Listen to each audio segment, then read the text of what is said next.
সকলকে নমস্কার। যেসব কাকিমা দিদি ভাই বোনরা মানে কন্যাশ্রী রূপশ্রী বা লক্ষ্মীর ভাণ্ডারে আসক্ত, তাদের উদ্দেশ্যে একটা কথা বলছি। যারা প্রতি মাসে 1000 টাকা করে পাচ্ছ, তারা 1000 টাকাটা জমিয়ে রেখো। ভবিষ্যতে যখন তোমার ছেলে মেয়েরা পড়াশোনা শিখবে, তখন তো আর চাকরি হবে না যোগ্যতার ভিত্তিতে, তখন ঘুষ দিয়ে মানে চাকরি কিনতে হবে। এখন যে পরিস্থিতিটা দেখা যাচ্ছে যে টাকার বিনিময়ে চাকরি যাচ্ছে, অযোগ্যরা পদে বসছে, আর যারা যোগ্যতা অর্জন করে বসে আছে তারা ঘরে ঘরে টিউশন পড়িয়ে খাচ্ছে, মানে কোনোভাবে তাদের সংসারটা টিউশনের পয়সাতে চলছে। আর অযোগ্যরা বিভিন্নভাবে স্কুল কলেজে বিভিন্নভাবে চাকরি পেয়ে তারপরে তারা পায়ের পর পা তোলে, ঘুমিয়ে কাটাচ্ছে, তারপরে স্টুডেন্টরা তৈরি হচ্ছে তাদের কাছ থেকে। তা আমি বলি, এই যে লক্ষ্মীর ভাণ্ডার, যে কন্যাশ্রী, যে ভাতাগুলো পাওয়া যাচ্ছে, এইগুলো জমিয়ে রাখুন, নাহলে ভবিষ্যতে আপনার ছেলে মেয়েকেও তো চাকরি করাতে হবে।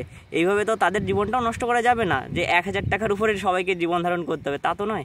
তার জন্য ওই টাকাগুলো জমিয়ে রাখুন, ঠিক এক সময় ওই টাকাটা দিয়ে আপনারা চাকরি কিনতে পারবেন। এখন অনেক মা মাসিরা আছেন, অনেক দিদি ভাইরা আছেন, তারা কি করছে যে 1000 টাকা পাওয়া মাত্র ওই 2-3টে শাড়ি কিনে নিচ্ছে, 2-1 দিন মানে ভালো মন্দ খাওয়ার চিন্তা ভাবনা করছেন।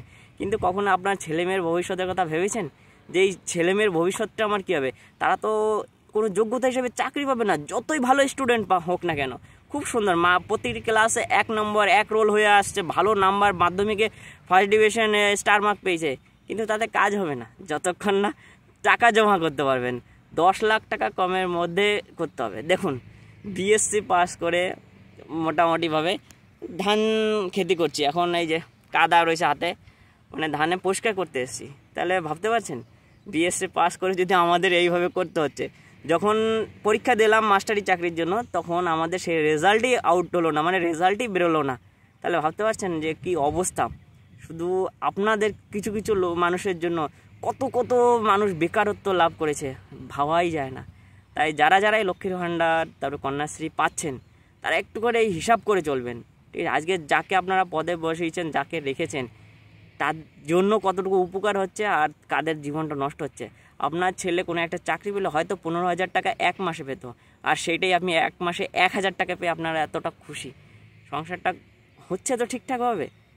আর এখন কিছু কিছু বৌদিরা বলছে, আমি দেখলাম একটা ভিডিওতে, যে দিদি খুব ভালো, 1000 টাকা তেমন চলে যাচ্ছে, স্বামীদের কাছে হাত পাততে হচ্ছে না। এরকম তা চলবে তো সব দিন? একবার দেখুন, ভেবে দেখুন, আপনার ছেলে মেয়েও একদিন হবে, তাদের মানুষ করতে হবে। মানুষ করে যখন দেখছেন যে আমার ছেলে মেয়েটা আর চাকরি পাচ্ছে না, একটা ভালো মেয়ে জোগাড় করতে পারছে না বিয়ের জন্য, তখন কি করবেন? ভেবে দেখুন, অনেক ভাবনার বিষয় আছে। অনেকে তো লক্ষ্মীর ভাণ্ডার তারপরে এই কন্যাশ্রী পেয়ে অনেক খুশি, কিন্তু আমাদের মতো যারা বেকার যুবক, যারাই ভবিষ্যতে সংসারের হাল ধরবে, তাদের অবস্থা কেমন হচ্ছে একটু ভাবার বিষয়। অনেকে ভাবছে না, এই জিনিসগুলো দেখছে না, কিন্তু ভেবে দেখবেন একবার যে তারা কীভাবে রয়েছে। আজকে দেখুন, মাঠে ঘাটে কাজ করতে হচ্ছে, শুধু আমি না, আপনার ছেলেও পরবর্তীতে করবে। তো হয় যে 1000 টাকাটা যেটা পাচ্ছেন, সেটা একটু ভালো করে রাখুন, জমি রাখুন, যাতে ভবিষ্যতে ওই টাকাটা দিয়ে চাকরি কেনা যায়, সেইভাবে উপার্জন মানে জমা করে রাখার চেষ্টা করুন। আর যদি মনে হয় যে হ্যাঁ, তো অবশ্যই ভিডিওটায় একটু লাইক করুন। বোঝার বিষয়ে কিছু থাকলে অবশ্যই কমেন্ট করেও বলবেন। ধন্যবাদ। হরে কৃষ্ণ।